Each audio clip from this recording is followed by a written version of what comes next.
নমস্কার বন্ধুরা, বনমালী কুকিংয়ের নতুন একটা ভিডিওতে পুরনো বন্ধু নতুন বন্ধু সকলকে স্বাগত। এইভাবে আমার মতো আপনারাও যদি ডালের সাথে অনেক রকম সবজি একসাথে মিলিয়ে রান্না করেন তাহলে পুষ্টিগুণ তো বজায় থাকবেই এবং রান্নার ঝামেলাটাও অনেকাংশে কমে যাবে, খেতেও লাগবে দুর্দান্ত। আমি আজকে আমার বাগানের লাউ শাকের সাথে ডাল মিশিয়ে এই রকম একটা পুষ্টিকর অথচ সহজেই রান্না করা যায় খাবার তৈরি করলাম। আমার এই রান্না আপনাদের সাথে আমি শেয়ার করলাম। এই রান্নার জন্য আমি কিছু সবজি কেটে নিয়েছি। এখন শীতকাল, অনেক রকম সবজি পাওয়া যায়। আপনারা আপনাদের পছন্দ মতো অনেক কিছু সবজি নিয়ে নিতে পারেন। আর নিয়ে নিয়েছি 1 কাপের থেকে একটু কম মটর ডাল। এটা আপনারা মুগ ডাল, মটর ডাল বা ছোলার ডাল, যে কোনো ডাল দিয়েই করতে পারেন। আমি মটর ডালে করলাম। আমার মা মটর ডাল দিয়ে এই রান্নাটা করতো এবং সেটা খেতে আমার খুবই ভালো লাগতো, তাই আমি করি। ডালটা ভালো করে ধুয়ে 2-3 বার ধুয়ে নিয়ে প্রেশার কুকারে 1 বাটি মতো জল দিয়ে, জল একটু বেশিও, ডালের থেকে বেশিও দিতে পারেন। ডাল 1 কাপ হলে জল সেখানে 2 কাপ দিয়ে দেওয়া যায়। আর দিয়ে দিলাম একটু সামান্য নুন আর 2টো কাঁচা লঙ্কা। এবার আমি এই ডালটা 2টো সিটি মেরে রেখে দেব।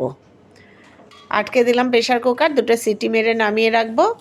অন্যদিকে আমি গ্যাসের উপর কড়াই বসিয়ে দিলাম এবং সর্ষের তেল দিয়ে এই 1/2 চামচ মতো কালো জিরে আর 1/2 চামচ রাঁধুনি আমি ফোড়ন দিলাম। এই ফোড়নে হওয়ার পরে তাতে দিয়ে দিলাম শক্ত তরকারিগুলো। আপনারা যেগুলো দেবেন সেগুলো আগে দিয়ে দেবেন। যেমন আমি এখানে দিয়েছি আলু, তাই আলুটা একটুখানি নেড়ে নেব। আলুটা একটু হয়ে যাওয়ার পরে দিয়ে দেব কুমড়ো এবং গাজর। এখন শীতের সময় এই সকল সবজি যা দেবেন তাই খেতে ভালো লাগবে। আমি কুমড়ো আর গাজর দিয়ে দিলাম। সেগুলো, আলু, কুমড়ো, গাজর, এগুলো একটু নেড়ে নেব। সহজভাবে এই রান্নাটা যদি করে নেওয়া যায়, হঠাৎ করে কিছু ইচ্ছা না করলেও খেতে কিন্তু খুবই ভালো লাগে। আর এই সময় লাউ শাক বাজারে খুব ওঠে, আর আমি প্রতি বছর লাউ শাক বাড়িতে লাউ গাছের লাগাই এবং তা থেকে মোটামুটি 4-5 মাস মতো পাওয়া যায়। লাউ শাকের ডাঁটাগুলো এরকম আঙুলের সাইজ করে কেটে নিয়েছি। ডাঁটাগুলো আগে আমি একটু দিয়ে নিলাম, যেহেতু ডাঁটাগুলো একটু শক্ত থাকে, তবু এই সময় নরম থাকে, তেমনভাবে শক্ত হয় না। আলু, কুমড়ো, গাজর একটু হওয়ার পর আমি ডাঁটাগুলোও দিয়ে দিলাম আন্দাজ মতো লবণ, আর একটু দিয়ে দেবো হলুদ। খুব মশলাপাতি কিছুই লাগে না, অথচ খেতে কিন্তু খুবই দারুণ লাগে। আর 2-3টে কাঁচা লঙ্কা দিয়ে দিলাম। এইবার এই তরকারিটা একটু আমি মজিয়ে নেব। এটাকে আমি এখন একটু ঢেকে দেব। এই ঢেকে ঢেকে রান্নালে এর পুষ্টিগুণও বজায় থাকে এবং রান্নাটা খেতেও কিন্তু স্বাদের হয়। 5 মিনিট ঢেকে রেখে আমি আবার ঢাকনাটা খুলে নিয়ে নেড়ে দেব। এতে জলের ব্যবহার কমই লাগে এবং রান্নাটাও হয়ে যায়, সবজিগুলোও খুব টেস্টি হয়। এরপরে যে নরম জিনিসগুলো আমি দিয়েছিলাম, যেমন বেগুন, শিম, এগুলো দিয়ে দেবো। কড়াইশুঁটি কিছু নিয়ে নিয়েছি, তাও দিয়ে দেবো। এইগুলো সব দিয়ে আবার আমি নেড়ে চেড়ে মিশিয়ে নেব, সব কিছুর সাথে ভালো করে মিশিয়ে নেব। আপনারাও আমার মতো করে এই রকম করে দেখুন, হয়তো করেনও অনেকে। আগেকার মামাসিরা তো এই রান্না একদম খুব ভালোভাবেই করতেন, আর আমি এইভাবে করি, সেটাই আপনাদের সাথে আমি শেয়ার করলাম। আমি আবার একটু ঢেকে দেবো, আবার 5 মিনিট মতো ঢেকে দেবো। তারপর আবার 5 মিনিট পর ঢাকনা খুলে দেবো।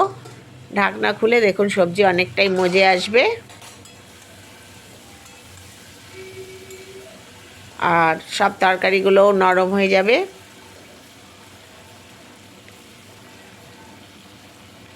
এইভাবে রান্না করলে খাবারটা দেখতেও বেশ সুন্দর হয়, সবজির রঙগুলোও নষ্ট হয় না। আর যে শাকগুলো, ডাঁটার যে শাকগুলো রয়েছে, সেই শাকগুলো আমি এখন দিয়ে দেবো। শাকগুলো যেহেতু নরম, এগুলো দিলেই অনেকটা মজে যাবে, তাই জন্য শাকগুলো একটু পরেই দিতে হবে। এবার আমি শাকগুলো দিয়ে দিলাম। শাকগুলো দিয়ে আমি ভালোভাবে নেড়ে দেব।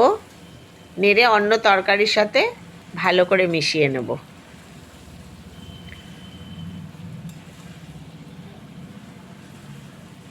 এগুলো আমি ভালো করে মিশিয়ে নিচ্ছি।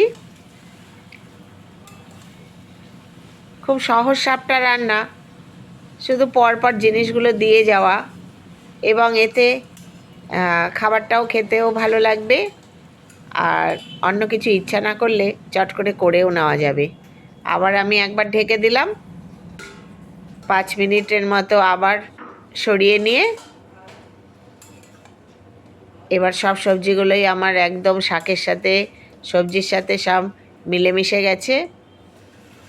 দেখুন আলুও একদম সেদ্ধ হয়ে গেছে, অথচ আমি কোনো জলই ব্যবহার করিনি। এই সবজির জলেই ঢেকে ঢেকে এই রান্না হয়ে গেছে, এবং সেটা খেতেও যেমন ভালো হয়, তেমনি করাটাও খুব সহজ। আর যে ডালটা আমি প্রেশার কুকারে 2টো সিটি মেরে রেখেছিলাম, এই দেখুন এরকমভাবে আধা ফোঁটা মতো হয়েছে।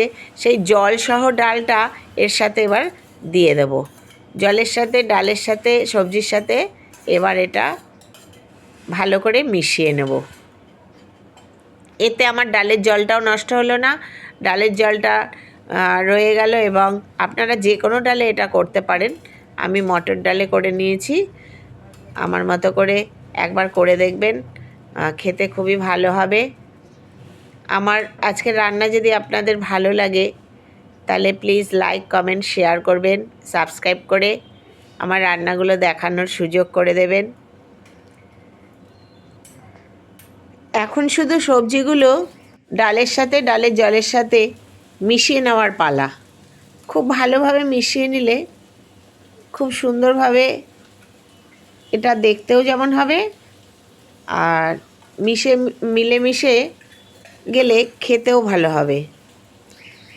এই সময় আমি 1 চামচ চিনি দিয়ে দিলাম, কারণ নিরামিষ তরকারি একটু মিষ্টি মিষ্টি হলেই খেতে ভালো হয়, আর শাক পাতা তো আরও একটু মিষ্টি হলেই এর স্বাদটা ভালো লাগে।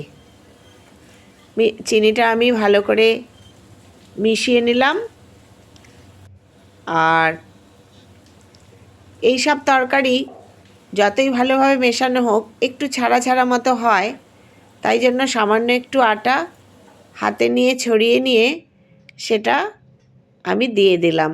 এগুলো আমি আমার মাকেও দেখেছি এরকমভাবে দিতে, এবং আমিও এটা করে দেখি, বেশ ভালোই মিলেমিশে যায়, এবং দেখতে খেতে দুটোই ভালো হয়।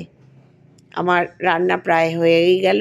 এই সময় এখন তো প্রচুর ধনেপাতা, আর আমার বাগানেও আমি ধনেপাতা অনেক চাষ করেছি, সেই ধনেপাতা আমি দিয়ে দিলাম কিছু। আমার গার্ডেনিং চ্যানেল আছে, তাতে দেখবেন আমি ধনেপাতা কত সহজভাবে বাগানে করেছি। সেই ধনেপাতাই কিছু তুলে এনে দিয়ে দিলাম। হয়ে গেল আমার সবজির ডাল।